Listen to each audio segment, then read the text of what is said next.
All right, hello everyone. I want to do a quick expose on the Zodiac Pines card. There is a rumor that the person who created this Pines card, who we believe to be Albert Lee Terry Jr., a member of the Zodiac, left a cache in a box.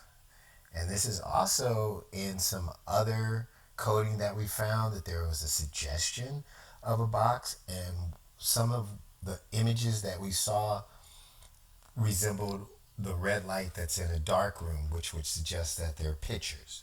Some say that it might be pictures of some of the murders or whatever, but these people were photographing naval intelligence enlisted and some officers. So that's what they did for a living. But what I really want you to do is to see where we believe that that cache is and why it may exist. July 5th, 1969, Darlene Ferrin was murdered. We believe that Darlene Ferrin and Albert Lee Terry Jr. were good friends. And that for some reason, Albert Lee was talking too much, which he seems to do all the time, and had told Darlene about the Zodiac. And that she was beginning to have guilty feelings about being associated or knowing what was going on and not saying everything. And that's why she was with, I think it was Mike Magoo, on that night, and she was saying she wanted to talk to him about something important, and they were supposed to go to San Francisco to the movies, but she decided to go to Blue Rock Springs Park. But she stopped at the Waffle House first because an unknown woman had called her house and told her babysitter to give her a message to stop at the Waffle House.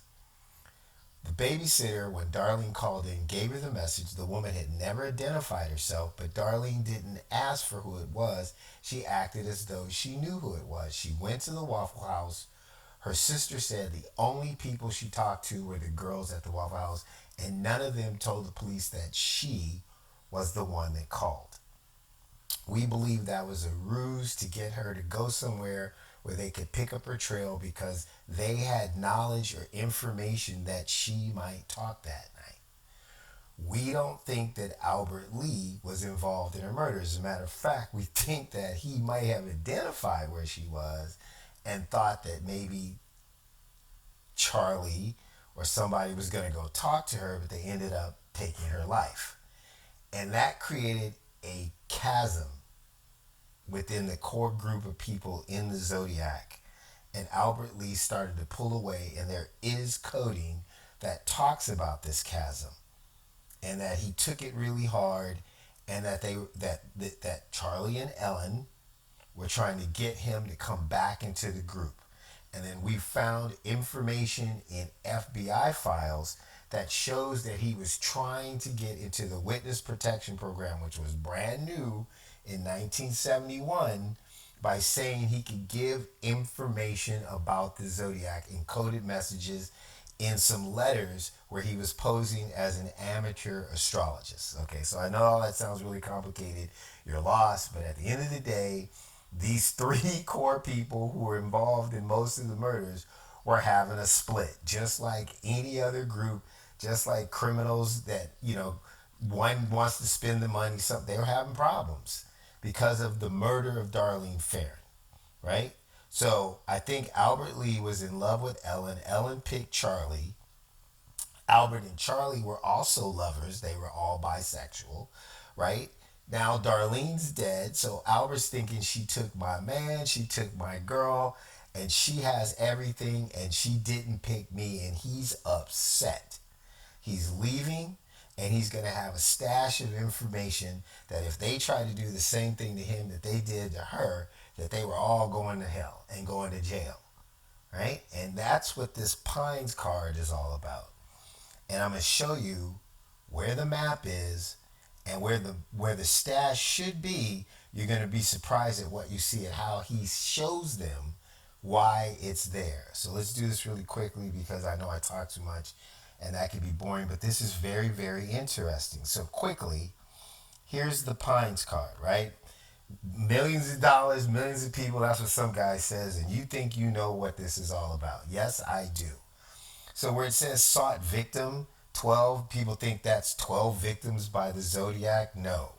It sought its vector indicator in centimeters is 12. Past Lake Tahoe area zodiac sign peek through the pines around in the snow. These are all the different ways that the zodiac codes. Okay, they use quotation marks. They use breakup of words to create three words or two words. This is how they work, right? So 12 centimeters with a vector indicator from this mark right here is like 4 and 3/4 or whatever. So the average size of a postcard, I can't remember the exact numbers, is like 5 or something. You peek through the pines and around the snow, get you right here to the Iron Cross. That's this all. If you follow all these instructions, this is where you end up, and that's where the hidden code is in an image that is the map to where we believe the stash is, right? So let me show you that real quick. So we'll get out of here and let's go to where you can see it as the code. So when you actually change the picture of the card and you make light dark and dark light because these images underneath are embedded as an undeveloped negative, and you spin it, this is where you are. This is the X area around in the snow. This right here, right? Do you see this woman right here? That's Ellen D. Shigmore Letch, Charles's girlfriend and wife. All right? She was like the head of the group, right? She controlled everything emotionally with these people. She was the go-between. This is our opinion based on what our investigation is. It's not a court of law, but from everything that we can find, that's VW Babe. And we've seen her on video. That's her. Okay? See this girl right here with the little white hat on? That's Darlene Farron as a waitress at the Waffle House. All right? He is saying, this person, whoever this is, I believe that's Albert's picture of himself, is saying, the reason I stashed this stuff right here is because you killed my girlfriend. All right? And if you try to kill me, this is what people are going to find is a connection of you to this murder. So leave me alone. And these two people are important in that because I believe that's Albert's father and his mother. So you can imagine where this map goes. I'm not going to say it out loud. I just want you to know that's what's going on here. Okay? So Darlene died July 5th, 1969. The Zodiac Pine cards came out in March 22nd, 1971. He's on his way. He's leaving. And December 30th, 1971 is the date on his burial card that says that he died in Las Vegas, right? Las Vegas will not give up a death certificate to anybody but the family. But if you call Las Vegas, what is public knowledge is a death investigation. We called, they said, even if it was ruled a natural death, at the age he would have been, because he was born in 1930, there would have been an investigation in Las Vegas about his death. The lady went through every database, everything. She said, we have it on the computer back to that time. There is no investigation of Albert Lee Terry Jr. He did not die in Las Vegas, period. And then there's other stuff on the card that just makes it completely phony. And we won't even get into that. So, but I wanted you to understand that we're not making this up. All we're doing is finding what this individual has put in pictures. It's not even like cryptology. He drew it out. It's just a matter of getting to it by changing light to dark and dark to light, and it appears. It's just that simple. We have a video that shows exactly how all that works. So he's saying to her, you did this, and if you do this to me, this is where, somewhere right here is the stash, because this little thing right here that looks like the iron cross in the snow turned upside down in this manner, when it's matched with Google Maps, goes directly to a certain address.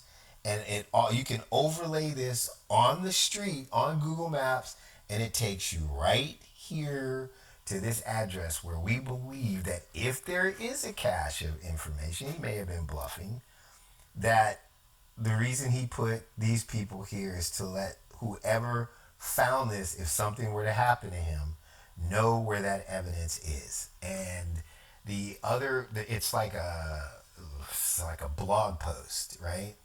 And it talks about a box. It says what's in the box, and then it's just a bunch of pictures that are red. But I used to be a photographer. And I know that red color. It's the red light that would be on when you're in a dark room developing photograph. So that's the story. That's Darlene. That's Ellen. This is a map to a certain place. And the Pines card was created to show law enforcement how the Zodiac codes, how to break the other codes by showing them that they write things upside down, that they break words up, that it's plain text, and how to interpret things that sound like a body count that are actually meant to give you directions to something. And it has a pictorial to link the people that are involved. That's how we know who's involved. He gave us pictures of the people whose names are in the codes. So you just gotta go to the codes and go look at their pictures. And you're like, that's that person. It's really that simple, right? And some people, a small group of people, probably have known this for years. Why these other amateur or professionals or case breakers or all these people have never figured this out, I don't know. I don't know them personally.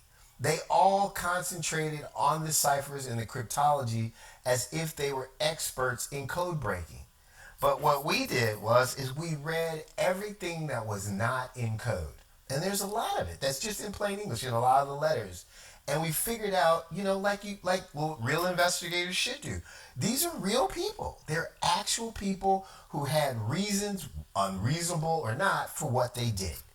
Right? And once we understood that they were real people and we were able to start to figure out what they did for a living, words start coming off the page in the codes and it started leading to specific people and you can build a tree, just like genetic genealogy.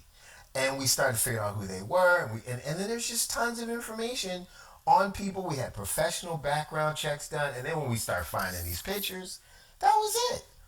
And since we can read their codes and ciphers now, after a while, it's just like a language. It's like Spanish or Latin or anything else. You understand it, you can just read it, right? And you can see them arguing in the codes with each other about this riff. But they never, ever say specifically that it's about Darlene Ferrin. But because of his fake death card, where they said he didn't have a middle name and the police were looking for a Lee in the murder of Darlene Ferrin, that's where we're putting it together. We're like, okay, this has got to be the situation. And because the sister testified that Mike Magoo told her in the hospital when he was in the bed that Darlene was telling him about how she witnessed or knew about these people that were killing people. But he never ever said that again. Why would you? They tried to kill him, right? Nobody had caught him. You think he's going to tell people and have it in the paper that he knows what she was going to tell him? Of course not. So, when people call him crazy or whatever, no, he just wanted to stay alive. So this is the truth. Whether you want to do it or not, these people are old, right? You can forget about the case. You don't have to put him in jail. Right? But the only people in this entire case that have gotten nothing out of it, the government got the secrecy they wanted. All these people with the movies, the books, and the blogs, they got all the money they wanted. The people involved got to live their entire lives without having to face responsibility for what they did because of the other side of the case was so large in terms of what it was doing with the government that it got covered up because it was a national security risk at the time. That's legitimate. It are the victims' families.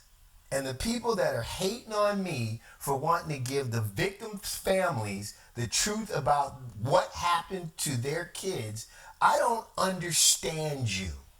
I don't get you. I don't understand how your heart is so cold that you must be able to put it in a cup, right? Seriously? Like these people are so old, if they were in a jail a day, it would be a lifetime. But shouldn't they at least have to admit the truth? If they thought what they did was so important at the time, why not admit it now and explain why they thought it was important? Or just say we were young and it was a crazy time, it was the 60s, and we thought we did something right. And the reason I believe that they don't want to do that, not all of them, but at least Albert Lee Terry Jr., because he was a homicidal maniac who actually enjoyed what he did and just went on and on and on for years just celebrating it, right? Which really got under my skin. I was really trying to keep this low key and just stick to it. But yes, I got a little emotional about it because I just think it's absolutely wrong. And the more people that come at me and try to call me crazy and psycho and all the other things that they say about us, right? All you did was inspire me to find this, the truth. I'm out.